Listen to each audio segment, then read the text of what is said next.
ಸ್ಟ್ರಗಲ್ನ cinema ರೀತಿ ತೋರಿಸಿರೋದು ಒಂಥರ ಹೊಸ ಪ್ರಯತ್ನ ಅನ್ನಿಸ್ತು. ಎಸ್ಪೆಷಲಿ ನಮ್ಮ ಶರತ್ ಅವರು as A director, as A actor ಅವರು ಪ್ರೂವ್ ಮಾಡ್ಕೊಂಡಿದ್ದಾರೆ. ಒಂದು ಹೊಸ ನಾಯಕ ನಟ, ಹೊಸ ಭರವಸೆಯ ನಾಯಕ ನಟ, ಜೊತೆಗೆ ನಿರ್ದೇಶಕ ನಮ್ಮ ಇಂಡಸ್ಟ್ರಿಗೆ ಬಂದಂಗೆ ಆಯಿತು. ಶರತ್ ಜೊತೆಗೆ ಮಾಡಿರೋಂಥ ಪ್ರತಿಯೊಬ್ಬರು, ಎಲ್ಲ ಆರ್ಟಿಸ್ಟ್ಗಳು, ಜೊತೆಗೆ ಟೆಕ್ನಿಷಿಯನ್ಸ್ ಎಲ್ಲ ಅವ್ರವ್ರ ಕೆಲಸ ತುಂಬ ನೀಟಾಗಿ ಮಾಡಿದ್ದಾರೆ. ಹೊಸಬ್ರು ಸಿನಿಮಾ ಅಂತ ಅನ್ಸಲ್ಲ, ಒಳ್ಳೆ ಎಕ್ಸ್ಪೀರಿಯನ್ಸ್ಡ್ ಟೀಮೇ ಮಾಡಿದೆ ಅಂತ ಅನ್ಸುತ್ತೆ. ಎಲ್ಲ ಇಡೀ ಸಿನಿಮಾ ತಂಡಕ್ಕೆ ಒಳ್ಳೆಯದಾಗಲಿ. All the best.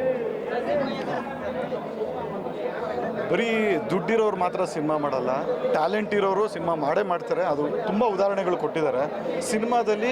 ಇದನ್ನೊಂದು ಕಂಟೆಂಟ್ ಇಟ್ಕೊಂಡು ತುಂಬ ಚೆನ್ನಾಗಿ ಬೆಂಡ್ ಮಾಡಿಕೊಂಡು ಒಬ್ಬ ಆಟೋ ಡ್ರೈವರ್ನ ರಿಲೇಟ್ ಮಾಡಿಕೊಂಡು ತುಂಬ ಚೆನ್ನಾಗಿ ಕಂಟೆಂಟ್ ಸಿನಿಮಾ ಮಾಡಿದ್ದಾರೆ. ಆಫ್ಟರ್ ಲಾಂಗ್ ಟೈಮ್ ಒಂದು ಫ್ಯಾಮಿಲಿ ಓರಿಯೆಂಟೆಡ್ ಸಬ್ಜೆಕ್ಟು, ತುಂಬ ಚೆನ್ನಾಗಿದೆ ಸಿನಿಮಾ ಇಂಡಸ್ಟ್ರಿಗೆ ಒಬ್ಬ ಕ್ಲಾಸು ಮಾಸು ಹೀರೋ ಬಂದಿದ್ದಾನೆ ಶರತ್ತು, ಆತ್ಮೀಯ ಗೆಳೆಯ. ಅವ್ರಿಗೆ ವೆಲ್ಕಮ್ ಮಾಡೋಣ ಎಲ್ಲರೂ ಸೇರಿ. ಎಲ್ಲರೂ ಸಪೋರ್ಟ್ ಅವ್ರಿಗೆ ಸಿಗಲಿ ಅಂತ ನಾನು ಬಯಸ್ತೀನಿ. ಸಿನಿಮಾದಲ್ಲಿ ಎಲ್ಲ ಕ್ಯಾರೆಕ್ಟರ್ ತುಂಬ ಚೆನ್ನಾಗಿದೆ. ನಾನು ಪ್ರೇಕ್ಷಕರಲ್ಲಿ ಏನು ಕೇಳ್ಕೊತೀನಿ ಅಂದರೆ ಒಂದು 2 ಅವರ್ ಬಂದು ಸಿನಿಮಾ ನೋಡಿ, ಇಂಥ ಒಂದು ಟ್ಯಾಲೆಂಟ್ಗೆ ಬೆಲೆ ಕೊಡಿ ಅಂತ ಕೇಳ್ಕೊತೀನಿ. Thank you so much. ಜೈ ಗಣೇಶ್. ಡಿ ಬಾಸ್ ಅವರು ಯಶ್ ಹೇಗಿದಾರಲ್ಲ, ಸರ್ನು ಹಾಗೆ ಅವರು ಹಾಗೆ ಆಗಬೇಕು, ಸರ್ ಆಗಬೇಕು. Super madam. D boss picture ಹೆಂಗಿರುತ್ತೋ ಆ ಥರ ಪಿಕ್ಚರ್ ಇದೆ. ಡಿ ಬಾಸ್ನ ಮತ್ತೆ ತೋರಿಸಿದ್ದಾರೆ ಅವರು. ಡಿ ಬಾಸ್ ಇವತ್ತು ಜೈಲಲ್ಲಿ ಇರ್ಬೋದು, ಏನೋ ಕಾರಣ ಅವರು ಡಿ ಬಾಸ್ ಪಿಕ್ಚರ್ನ ತೋರಿಸಿದ್ದಾರೆ, ಮತ್ತೆ ಬರ್ತಾರೆ ಅವರು. ಮೇಡಮ್, ಈಗ ತಾನೇ ಒಂದು ಸಿನಿಮಾ ನೋಡಿದೆ, ತುಂಬ ಚೆನ್ನಾಗಿದೆ. ಚಿತ್ರಕಥೆ ಆಗಲಿ, ನಿರ್ದೇಶನ ಆಗಲಿ, ಆಮೇಲೆ ಹೀರೋ ಆ್ಯಕ್ಟಿಂಗ್ ಅಂತೂ ನೆಕ್ಸ್ಟ್ ಲೆವೆಲ್ ಮೇಡಮ್. ಯಾಕಂದರೆ ಹೊಸಬ್ರು ಅಂತಲೇ ಅನ್ಸಲ್ಲ. ಫೈಟಿಂಗ್ ಆಗಲಿ, ಡ್ಯಾನ್ಸ್ ಆಗಲಿ, ಆಮೇಲೆ ಒಂದು ಒಳ್ಳೆ ಕತೆ ಇದೆ. ಅಂದರೆ ಇಂಡಸ್ಟ್ರಿಯಲ್ಲಿ ಬರೀ ದುಡ್ಡಿರೋರು ಮಕ್ಕಳು ಹೀರೋ ಆಗಬೇಕಾ ಅಂತ ಒಂದು ಕಾನ್ಸೆಪ್ಟ್ ಮಾಡಿದ್ದಾರೆ. ಸೊ ಟ್ಯಾಲೆಂಟ್ ಇರೋರಿಗೆ ಒಂದು ಅವಕಾಶ ಕೊಡಬೇಕು. ಅವಕಾಶ ಕೊಟ್ಟರೆ ಹಿಸ್ಟ್ರಿ ಕ್ರಿಯೇಟ್ ಆಗುತ್ತಂತ ಒಂದು ಸಬ್ಜೆಕ್ಟು. ಸೊ ತುಂಬ ಚೆನ್ನಾಗಿದೆ. ಅದೇ ರೀತಿ ಹೀರೋ ಇದರಲ್ಲಿ ಆಡಿಷನ್ಗಂತ ಬರ್ತಾರೆ, ಅಂದರೆ ಆಡಿಷನ್ಗೆ ಬರ್ತಾರೆ, ಸಿನಿಮಾ ಆಡಿಷನ್ಗಂತ ಬರ್ತಾರೆ. ಅವ್ರು ಹೀರೋ ಆಗಬೇಕು, ಅವರಲ್ಲಿ ಟ್ಯಾಲೆಂಟ್ ಇರುತ್ತೆ. ಮುಂಚೆ ಎಲ್ಲ ಡ್ರಾಮಾಗಳು, ನಾಟಕಗಳು ಮಾಡ್ಕೊಂಡು ಬಂದಿರ್ತಾರೆ.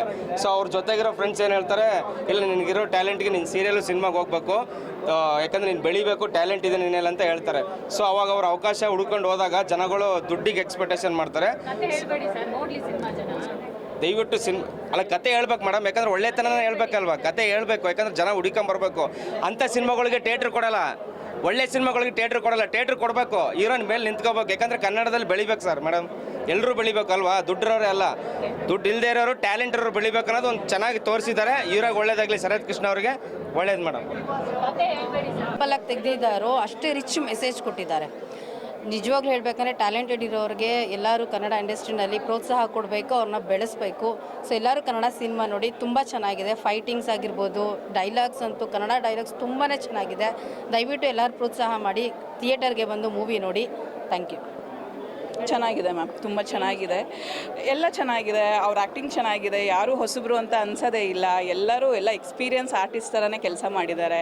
ಮ್ಯೂಸಿಕ್ ಆಗಿರ್ಬೋದು, ಡೈಲಾಗ್ ಅಂತೂ ನಮ್ಮ ಡಿ ಬಾಸ್ ಮತ್ತು ಶಂಕರಣ್ಣನ ಬಗ್ಗೆ ತುಂಬ ಚೆನ್ನಾಗಿ ಹೇಳಿದ್ದಾರೆ. ತುಂಬ ಖುಷಿ ಆಗುತ್ತೆ ಡೈಲಾಗ್ ನೋಡೋಕ್ಕೆ. ದಯವಿಟ್ಟು ಕನ್ನಡ ಸಿನಿಮಾನ ಥಿಯೇಟ್ರಲ್ಲೇ ಬಂದು ನೋಡಿ, ಕನ್ನಡ ಸಿನಿಮಾನ ಬೆಳೆಸಿ ಅಂತ ಕೇಳ್ತಾ ಇದ್ದೀನಿ. ಒಳ್ಳೆಯದಾಗಲಿ ಚಿತ್ರತಂಡಕ್ಕೆ. Thank you. ತುಂಬ ಚೆನ್ನಾಗಿದೆ ಮ್ಯಾಮ್. ಮೂವಿ ಬಗ್ಗೆ ಏನು ಹೇಳಬೇಕು ಅಂತ ನಿಜವಾಗ್ಲೂ ಗೊತ್ತಾಗ್ತಿಲ್ಲ. ಆ್ಯಕ್ಚುಲಿ ತುಂಬ ಚೆನ್ನಾಗಿ ಬಂದಿದೆ. ಎಲ್ಲರೂ ಬಂದು ಕನ್ನಡ ಫಿಲಮ್ನ ಥಿಯೇಟ್ರಲ್ಲೇ ನೋಡಬೇಕು. ಫಸ್ಟು ನಮ್ಮ ಕನ್ನಡನ ಸುಮ್ಮನೆ ಹೇಳೋದಲ್ಲ ಬಾಯಿ ಮಾತಿಗೆ, ನಮ್ಮ ಕನ್ನಡ ಬೆಳಿಬೇಕು, ಕನ್ನಡ ಉಳಿಸ್ಬೇಕು, ಕನ್ನಡ ಮಾತಾಡಬೇಕು ಅಂತ. ಈ ಥರ ಯಾರೋ ಹೊಸಬ್ರು ಕನ್ನಡ ಸಿನಿಮಾ ಮಾಡಿದ್ದಾರೆ, ಅದರಲ್ಲಿ ಎಲ್ಲ ಇದೆ. ಎಂಟರ್ಟೈನಿಂಗಾಗಿ ಏನು ಬೇಕು ನಮ್ಮ ಜನಗಳಿಗೆ ಪ್ರತಿ ಒಂದು ಇದೆ. ಮೇಕಿಂಗ್ ಆಗಿರ್ಬೋದು ಚೆನ್ನಾಗಿದೆ, ಸಾಂಗ್ಸು ನೀವು ನೋಡಿದ್ದೀರಾ, ಡೈಲಾಗ್ಸು, ಕನ್ನಡ ಮೇಯ್ನ್ ಕನ್ನಡ, ನಮ್ಮ Kannada film. First Kannada film ಎಲ್ಲರೂ ಥಿಯೇಟ್ರಿಗೆ ಬಂದು ನೋಡಿ. ಮತ್ತು ನಮಗೇನು ಪ್ರಾಬ್ಲಮ್ ಆಗಿದೆ, ಥಿಯೇಟ್ರ್ ಸಿಗ್ತಾಯಿಲ್ಲ ಮೇಡಮ್. ತುಂಬ ಅಂದರೆ ತುಂಬ ಇಶ್ಯೂ ಆಗಿರೋದು ಅದೇ. ಎಲ್ಲೆಲ್ಲೋ ಒಂದೊಂದು ಶೋ ಕೊಟ್ಟಿದ್ದಾರೆ. ನಾವು ಈ ಥರ ಹಿಂಗಾದರೆ ಹೇಗೆ ಕನ್ನಡ ಫಿಲಮ್ನ ಆಚೆ ತರೋದು ಅಲ್ವಾ? ತುಂಬ ಚೆನ್ನಾಗಿ ಮಾಡಿದ್ದಾರೆ. ಸಾಂಗ್ಸ್ ತುಂಬ ಚೆನ್ನಾಗಿದೆ, ಆ್ಯಕ್ಟಿಂಗ್ ಚೆನ್ನಾಗಿದೆ, ಆಮೇಲೆ ಫೈಟಿಂಗ್ ಚೆನ್ನಾಗಿದೆ. ಇನ್ನೂ ಏನು ಬೇಕು ಹೇಳಿ ಅಲ್ವಾ? ಅದಕ್ಕೆ ಎಲ್ಲರೂ ಫಸ್ಟು ಬಂದು ಥಿಯೇಟ್ರಿಗೆ ಬಂದು ಮೂವಿ ನೋಡಿ ಅವ್ರು ಹಾನೆಸ್ಟ್ ರಿವ್ಯೂ ಕೊಡಲಿ. ಯಾರೂ ಹೀಗೆ ಹಾಗೆ ಅಂತ ಹೇಳೋದು ಬೇಡ, ಆನೆಸ್ಟ್ ರಿವ್ಯೂ ಕೊಡಲಿ. Thank you ma'am. ಇದೆ. ಒಳ್ಳೆ ಮೂವಿ, ಒಳ್ಳೆ ಕಂಟೆಂಟ್ ಮೂವಿ, ಈಗಿನ ಟ್ರೆಂಡ್ ಸೆಟ್ ಮೂವಿ ತುಂಬ ಚೆನ್ನಾಗಿದೆ. ಎಲ್ಲ ಬಂದು ನೋಡಿ. ಕಂಟೆಂಟ್ ಇಲ್ಲ ಅಂತೀರಾ, ಒಳ್ಳೆ ಕಂಟೆಂಟ್ ಇರೋ ಸಿನಿಮಾ. ನಮ್ಮ ಕನ್ನಡ ಜನತೆ ಕಂಟೆಂಟ್ ಇರೋ ಸಿನಿಮಾನ ಯಾವತ್ತೂ ಕೈ ಬಿಡೋದಿಲ್ಲ. ಎಲ್ಲರೂ ಬಂದು ಸಿನಿಮಾ ಫ್ಯಾಮಿಲಿ ಸಮೇತ ಬಂದು ನೋಡ್ಬೋದು. ಒಳ್ಳೆ movie, all the best, good luck. ದೊಡ್ಡ ಮನುಷ್ಯ ಸಿನಿಮಾ ಮೂವಿ ಫಸ್ಟ್ ಫಿಲಿಮ್ ಅದು ತುಂಬ ಚೆನ್ನಾಗಿ ಮಾಡಿದ್ದಾರೆ. ಆ್ಯಕ್ಟಿಂಗು ಮತ್ತು ಡೈರೆಕ್ಷನ್ ಚೆನ್ನಾಗಿದೆ. Super movie. ಕನ್ನಡಕ್ಕೆ ಒಳ್ಳೆ ಹೀರೋ ಬಂದ. ಚೆನ್ನಾಗಿದೆ, ನೋಡ್ಬೋದು. ಚೆನ್ನಾಗಿದೆ, ಸೂಪರ್ ಮೂವಿ. ಚೆನ್ನಾಗಿ ನೋಡಿ.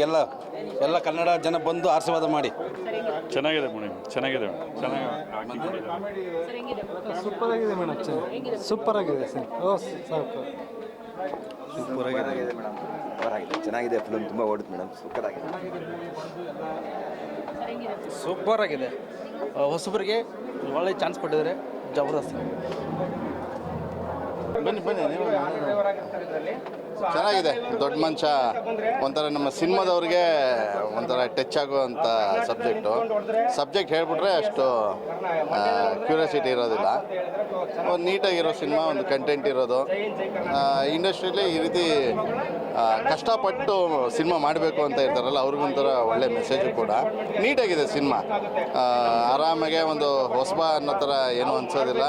ಆಮೇಲೆ ನನಗೆ ಶರತ್ ಅವರು ನಾವು ಕ್ರಿಕೆಟಲ್ಲಿ ಪರಿಚಯ. ಕ್ರಿಕೆಟಲ್ಲೂ ಚೆನ್ನಾಗಿ ಆಡ್ತಾರೆ, ಇಲ್ಲಿ ಆ್ಯಕ್ಟಿಂಗು ಚೆನ್ನಾಗಿ ಮಾಡ್ತಾರೆ. ಅದೇ ರೀತಿ ಫೈಟು, ಸಾಂಗು ಎಲ್ಲನೂ ತುಂಬ ಚೆನ್ನಾಗಿ ಮಾಡ್ತಾರೆ. ಒಳ್ಳೆಯದಾಗಲಿ ಶರತ್ ಅವ್ರಿಗೂ, ಒಳ್ಳೆಯದಾಗಲಿ ಇಡೀ ಚಿತ್ರತಂಡಕ್ಕೆ ಒಳ್ಳೆಯದಾಗಲಿ. Thank you. ಬರಾಗ ಸಿನಿಮಾ ಚೆನ್ನಾಗೈತೆ, ಅದ್ದೂರಿಯಾಗೈತೆ. ಬಟ್ ಕಷ್ಟ ಬಿದ್ದು ಒಂದು ಸಿನಿಮಾ ಮಾಡ್ತಾರಲ್ಲ, ಅದು ತುಂಬ ಖುಷಿನೇ. ಒಳ್ಳೆ ಸ್ಕ್ರೀನ್ ಪ್ಲೇ, ಡೈರೆಕ್ಷನು ಸಖತ್ತಾಗೈತೆ. ಸಿನಿಮಾ ಬಂದು ಥಿಯೇಟ್ರ್ ಬಂದು ಸಿನಿಮಾ ನೋಡಿ ಅಂತ ಕೇಳ್ಕೊತಾ ಇದ್ದೀನಿ. ದೊಡ್ಡ ಮನುಷ್ಯಗೆ ಒಳ್ಳೆಯದಾಗಿ ತುಂಬ ಚೆನ್ನಾಗಿದೆ ಮೇಡಮ್. ಸೂಪರ್ ಅನಿಸಲ್ಲ. ಹೀರೋ ಸರ್ ತುಂಬ ಆ್ಯಕ್ಟಿಂಗ್ ಚೆನ್ನಾಗಿ ಮಾಡಿದ್ದಾರೆ. ಮತ್ತು ಆಟೋದವ್ರ ಬಗ್ಗೆ ತೋರಿಸಿದ್ದಾರೆ. ಒಂದು ಒಳ್ಳೆ ಕಂಟೆಂಟ್ ಇರೋ ಮೂವಿ. ಹೊಸಬ್ರು ಬಂದು ಇಂಡಸ್ಟ್ರಿಲಿ ಏನು ಮಾಡ್ತಾ ಇದ್ದಾರೆ ಅಂತ ತೋರಿಸ್ಕೊಟ್ಟಿದ್ದಾರೆ. ಥ್ಯಾಂಕ್ ಯು ಅಂತ ಒಳ್ಳೆ ಮೂವಿ ಕೊಟ್ಟಿದ್ದಕ್ಕೆ. ಸೂಪರ್ ಬಂದಿದ್ದಾನೆ ಅಂತ ಹೇಳಿ ಚಿತ್ರಪ್ರೇಮಿ ಕನ್ನಡ ಪ್ರೇಮಿಗಳು ಸಪೋರ್ಟ್ ಮಾಡಬೇಕು ಅವ್ರಿಗೆ. ಒಳ್ಳೆ ನಟನ ಇದು ಮಾಡಿ. ಈ ಸಿನಿಮಾ ನೋಡಿದ್ರೆ ಎರಡು ಕಂಟೆಂಟ್ ಇದೆ. ಒಂದೇನು ಹೇಳ್ಬೇಕಂದ್ರೆ, ಆಟೋ ಡ್ರೈವರ್ ಎಲ್ಲರೂ ಒಗ್ಗಟ್ಟಾದರೆ ಏನು ಬೇಕಾದ್ರೂ ಸಾಧನೆ ಮಾಡ್ಬೋದು ಅನ್ನೋದೊಂದು ತೋರಿಸಿದ್ದಾರೆ. ಇನ್ನೊಂದು ಸಿನಿಮಾ ಇಂಡಸ್ಟ್ರಿ ಬಗ್ಗೆ ತೋರಿಸಿದ್ದಾರೆ. ನಮ್ಗೆ ಗೊತ್ತಿರಲಿಲ್ಲ ಸಿನಿಮಾ ಇಂಡಸ್ಟ್ರಿ ಈ ಥರ ಇದೆ ಅಂತ ನಮ್ಗೆ ಗೊತ್ತಿರಲಿಲ್ಲ. ಕಷ್ಟಪಟ್ಟಿದ್ದಾರೆ. ಮತ್ತು ಟ್ಯಾಲೆಂಟ್ ಇರೋರಿಗೆ ಮಾತ್ರ ಇಲ್ಲಿ ಬೆಲೆನೇ ಇಲ್ಲ, ದುಡ್ಡಿರೋರಿಗೆ ಮಾತ್ರ ಅಂತ ತೋರಿಸಿದ್ದಾರೆ. ಯಾವುದೇ ಕಾರಣಕ್ಕೂ ಏನು ಮಾಡೋನೋ ಗೊತ್ತಿಲ್ಲ, ಇವನು ಟ್ಯಾಲೆಂಟ್ ಅಂತೂ ತುಂಬ ಇದೆ. ಇವನ್ನ ಮಾತ್ರ ಯಾವುದೇ ಕಾರಣಕ್ಕೂ ಬಿಡಬಾರ್ದು ಅಂತ ನಮ್ಮ ಇದು ಮೇಡಮ್, ಅಷ್ಟೇ. ಸೂಪರ್ ಆಗಿದೆ ಮೇಡಮ್. ತುಂಬ ಕಾಕಿ ಶರ್ಟ್ ಹಾಕ್ಕೊಂಡು ಒಬ್ಬ ಹೀರೋ ಬಂದಿದ್ದಾನೆ. ಇದು 3ನೇ ಹೀರೋ ನಮ್ಗೆ ಗೊತ್ತಿದ್ದಂಗೆ. ಹೊರ ರಾಜ್ಯಕ್ಕೆ ಎಲ್ಲೂ ಹೋಗ್ದಿರೋ ಥರ ತಡಿಬೇಕು ನಾವು, ಅಷ್ಟೇ ಅವ್ರನ್ನ. ಫಿಲಮಲ್ಲಿ ಏನೇನು ಇರಬೇಕು ಎಲ್ಲ ಇದೆ. ಜನ ಮೆಚ್ಕೋತಾರೆ. 100% ಓಡುತ್ತೆ ಮೇಡಮ್. Thank you. ಕನ್ನಡ ಚಿತ್ರರಂಗಕ್ಕೆ ಹೊಸದಾಗಿ ಬಂದಿರತಕ್ಕಂಥ ಹೀರೋಗೆ ಶುಭಾಶಯಗಳು. ಹಾಗೆ ನಮ್ಮ ಕನ್ನಡ ಚಿತ್ರರಂಗ ಇನ್ನಷ್ಟು ತುಂಬ ಬೆಳಿಬೇಕನ್ನೋದು ಆಸೆ ತುಂಬ ಇದೆ. ನಾವು ಜೈ ಕರ್ನಾಡು ಮಾತೃಭೂಮಿಯ ರಾಜ್ಯಾಧ್ಯಕ್ಷರು ನಮ್ಮನ್ನು ಇನ್ವೈಟ್ ಮಾಡಿದರು, ಕರೆದಿದ್ರು. ತುಂಬ ಚೆನ್ನಾಗಿದೆ. ಹಾಗೆ ಹೊಸಬರಿಗೆ ಪ್ರೋತ್ಸಾಹ ಕೊಡಬೇಕು. ಎಲ್ರಿಗೂ ಅದು ಕನ್ನಡಿಗರ ಒಂದು ಶಕ್ತಿಯಾಗಿದೆ. ಎಲ್ರಿಗೂ ಒಳ್ಳೆಯದಾಗಲಿ. ಜೈ ಕರ್ನಾಡು. ಮೇಡಮ್, ಸಿನಿಮಾ ಚೆನ್ನಾಗಿದೆ. ಇವತ್ತು ಏನು ಡ್ರೈವರ್ಸ್ಗಳಿದಾರಲ್ಲ, ಪ್ರತಿಯೊಬ್ಬ ಡ್ರೈವರು ಪ್ರತಿದಿನ ಅವ್ರ ಲೈಫಲ್ಲಿ ಹೀರೋಯಿಸಮ್ನ ಮೇಂಟೈನ್ ಮಾಡಿಕೊಂಡು ಬರುವಂಥ ಕಷ್ಟಗಳಂದರೆ ವಿಲನ್ಸ್ಗಳನ್ನ ಎದುರಿಸ್ಕೊಂಡು ಬದುಕ್ತಾ ಇದ್ದಾರೆ. ಸೊ ನಾವು ಹೇಳೋದೇನೆಂದರೆ, ಇಂಥ ಒಂದು ಒಳ್ಳೆ ಸಿನಿಮಾನ ಒಬ್ಬ ಹೊಸಬನಿಂದ ಏನು ಎಕ್ಸ್ಪೆಕ್ಟ್ ಮಾಡ್ಬೋದು, 2 ಸಿನಿಮಾ ಮಾಡಿರೋ ಹೀರೋಯಿಂದ ಏನು ಎಕ್ಸ್ಪೆಕ್ಟೇಷನ್ ಇರುತ್ತೆ, ಆ ಎಕ್ಸ್ಪೆಕ್ಟೇಷನ್ನ ಫಸ್ಟ್ ಸಿನಿಮಾದಲ್ಲಿ ಫುಲ್ ಮಾಡಿದ್ದಾರೆ. ಸೊ ದಯವಿಟ್ಟು ಎಲ್ಲರೂ ಬಂದು ಇಂಥ ಸಿನಿಮಾಗಳನ್ನ ಸಪೋರ್ಟ್ ಮಾಡಿ ಒಬ್ಬ ಹೀರೋನ ಅಂದರೆ ಇದು ಕಷ್ಟಪಟ್ಟು ಇಷ್ಟಪಟ್ಟು ಸಿನಿಮಾ ಮಾಡಿರೋಂಥ ಹೀರೋಗಳನ್ನ ಉಳಿಸ್ಕೊಳ್ಳಿ ಅಂತ ಹೇಳಕ್ಕೆ ಇಷ್ಟಪಡ್ತೀನಿ. ಚೆನ್ನಾಗಿತ್ತು. ಎಲ್ಲರೂ ಒಕ್ಕಟ್ಟಾಗಿ ನಡ್ಕೋಬೇಕು. ತುಂಬ ಚೆನ್ನಾಗಿದೆ ಆ್ಯಕ್ಚುಲಿ. ಓಕೆನಾ, ತುಂಬ ಚೆನ್ನಾಗಿದೆ ಆ್ಯಕ್ಚುಲಿ. ಹಾಡುಗಳು ಮಾತ್ರ ತುಂಬ ವರ್ಕ್ ಆಗಿದೆ. ಒಂದು ಏಮ್ ಇದೆ, ಏನು ಕತೆ ಆಧಾರಿತ ಇದು ಮಾಡಿದರೆ ಚೆನ್ನಾಗಿದೆ ಆ್ಯಕ್ಚುಲಿ. ಸಕ್ಸಸ್ ಆಗುತ್ತೆ. ಚೆನ್ನಾಗಿತ್ತು. ಯೂತ್ಸ್ಗೆ ಚೆನ್ನಾಗಿದೆ. ಅಂದರೆ ಹೊರ್ಗಡೆಯಿಂದ ಬಂದು ಬೆಂಗಳೂರಿಗೆ ಮೂವಿ ಮಾಡಬೇಕಂತ ಬರ್ತಾರೆ. ಸೊ ಅವ್ರಿಗೊಂದು ರೋಲ್ ಮಾಡಲಾಗಿದೆ. ಅವ್ರು ಏನು ಕಷ್ಟಪಡ್ತಾರೆ, ಒಂದು ಮೂವಿಗೆ ಮಾಡಬೇಕು, ಅವರು ಒಂದು ಚಾನ್ಸ್ ತೊಗೊಳಕ್ಕೆ ಏನು ಕಷ್ಟಪಡ್ತಾರೆ ಅನ್ನೋದಕ್ಕೆ ಚೆನ್ನಾಗಿದೆ. ಮನೆಯವ್ರು ಹೇಳಿದ್ಮೇಲೆ ಮುಗೀತಲ್ಲ, ಸೇಮ್. ಇಲ್ಲ ಅವ್ರು ಹೇಳಿದ್ಮೇಲೆ ಮುಗೀತು. ಸೊ ಯಾವತ್ತೂ ಅಷ್ಟೇ ಅವಕಾಶಗಳನ್ನ ಕೊಡಬೇಕು. ಹೊಸಬ್ರು ಅಂತೇಳಿ ನಾವು ಅಂದ್ಕೊಂಡ್ರೆ ಈ ಜಗತ್ತಲ್ಲಿ ಯಾರೂ ಕೂಡ ಲೆಜೆಂಡ್ಗಳಾಗಲ್ಲ. ಇವತ್ತೇನು ಲೆಜೆಂಡ್ಗಳಿದ್ದಾರೆ, ಈ ಇಂಡಸ್ಟ್ರಿನ ಆಳ್ತಾ ಇದ್ದಾರೆ, ಅವರೆಲ್ಲರೂ ಕೂಡ ಹೊಸದಾಗಿ ಪಾದಾರ್ಪಣೆ ಮಾಡಿರೋದು. ಪ್ರತಿಯೊಬ್ಬ ಹೊಸ ವ್ಯಕ್ತಿಗೂ ನಂಬಿ ಕೆಲಸ ಕೊಡಬೇಕು. ತಂತ್ರಜ್ಞರಾಗಿರ್ಬೋದು, ನಾಯಕ ನಟರಾಗಿರ್ಬೋದು, ಇವು ಯಾರೇ ಆಗಿರ್ಬೋದು, ಅವ್ರು ನಂಬಿಕೆಯಿಂದ ಕೆಲಸ ಕೊಟ್ಟಾಗ ಆಲ್ಮೋಸ್ಟ್ ಎಲ್ಲ ಸಿನಿಮಾಗಳು ಹಿಟ್ಟಾಗ್ತವೆ, ಬರುತ್ತೆ. ಪ್ರತಿಯೊಬ್ಬರು ಕೂಡ ಒಂದು ಉತ್ತಮವಾಗಿ ಬೆಳೀತಾ ಬರ್ತಾರೆ. ನಿಜವಾಗ್ಲೂ ನಮ್ಮ 15 ವರ್ಷದ ಜರ್ನಿನಲ್ಲಿ ಸಿನಿಮಾ ಜರ್ನಿನಲ್ಲಿ ನಾವು ಈ ಥರ ಸ್ಟ್ರಗಲ್ ಪಟ್ಟಿದ್ದೀವಿ. ಸೊ ನಾನೊಬ್ಬ ಡೈರೆಕ್ಟರ್ ಆಗಬೇಕು, ಕ್ಯಾಮ್ರಾಮನ್ ಆಗಬೇಕು, ಹೀರೋ ಆಗಬೇಕು ಅಂತ ಕನಸು ಕಟ್ಕೊಂಡು ಬಂದಿದ್ವಿ. ಇವತ್ತೇನು ಈ ಸಿನಿಮಾದಲ್ಲಿ ಡೈರೆಕ್ಟರ್ ಕ್ಯಾರೆಕ್ಟರ್ ಏನು ಮಾಡಿದ್ದಾರೆ, ಆ್ಯಕ್ಚುಲಿ ಹೀರೋ ಆಗಬೇಕು ಅಂತ ಬಂದಂಥ ಒಬ್ಬ ವ್ಯಕ್ತಿ ಅವರು ಪ್ರಜ್ವಲ್ ಅಂತೇಳಿ. ನಿಜವಾಗ್ಲೂ ಆ ವ್ಯಕ್ತಿ ಎಷ್ಟು ಸ್ಟ್ರಗಲ್ ಪಟ್ಟಿದ್ದಾರೆ ಅಂತಂದರೆ ಈ ಸಿನಿಮಾದಲ್ಲಿ ಹೀರೋ ಎಷ್ಟು ಕಷ್ಟಪಡ್ತಾರೋ ಅದೇ ಥರ ಅವರು ಕಷ್ಟಪಟ್ಟಿದ್ದಾರೆ. ರಿಯಾಲಿಟಿ ತುಂಬ ಇದೆ ಇಲ್ಲಿ. ಈ ಸಿನಿಮಾನ ಎಲ್ಲರೂ ನೋಡಬೇಕು. ಇಡೀ ಕರ್ನಾಟಕ ರಾಜ್ಯದಿಂದ ಕನ್ನಡ ಸಿನಿಮಾಗಳನ್ನ ಬೆಳೆಸಬೇಕು ಅಂತ ಬಾಯಲ್ಲಿ ಹೇಳೋದಲ್ಲ, ಪ್ರತಿಯೊಬ್ಬರು ಕೂಡ ಸಿನಿಮಾ ನೋಡಿ ಸಿನಿಮಾಗೆ ಅಟ್ಲೀಸ್ಟ್ ಒಂದು ಒಳ್ಳೆ ರಿವ್ಯೂನ ಕೊಡ್ತಾ ಹೋಗಿ. ನೀವು ಹೇಳ್ತೀರಾ ತುಂಬ ಪಬ್ಲಿಸಿಟಿ ಅಂತ ಇರ್ತಕ್ಕಂಥದ್ದು ನಮ್ಮ ಜನರ ಬಾಯಿನಲ್ಲಿ ಹರಡಬೇಕು. ಒಳ್ಳೆ ಸಿನಿಮಾಗಳಿಗೆ ಪ್ರೋತ್ಸಾಹ ಕೊಡಬೇಕು. ನಮ್ಮ ಕನ್ನಡ ಇಂಡಸ್ಟ್ರಿನ ಒಂದು ಉತ್ತಮವನ್ನು ಬೆಳೆಸಬೇಕು.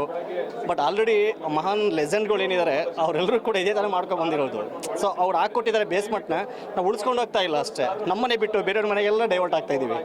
ಆದಷ್ಟು ಫಸ್ಟು ನಮ್ಮ ಮನೆಯನ್ನು ಉಳಿಸ್ಕೋಬೇಕು, ನಮ್ಮ ಮನೆಯನ್ನು ಬೆಳೆಸಬೇಕು, ಕನ್ನಡ ಇಂಡಸ್ಟ್ರಿನ ಒಂದು ಉತ್ತುಂಗ ಮಟ್ಟಕ್ಕೆ ಕರ್ಕೊಂಡೋಗ್ಬೇಕು ಅಂತಕ್ಕಂಥದ್ದೇ ನಮ್ಮ ಆಸೆ.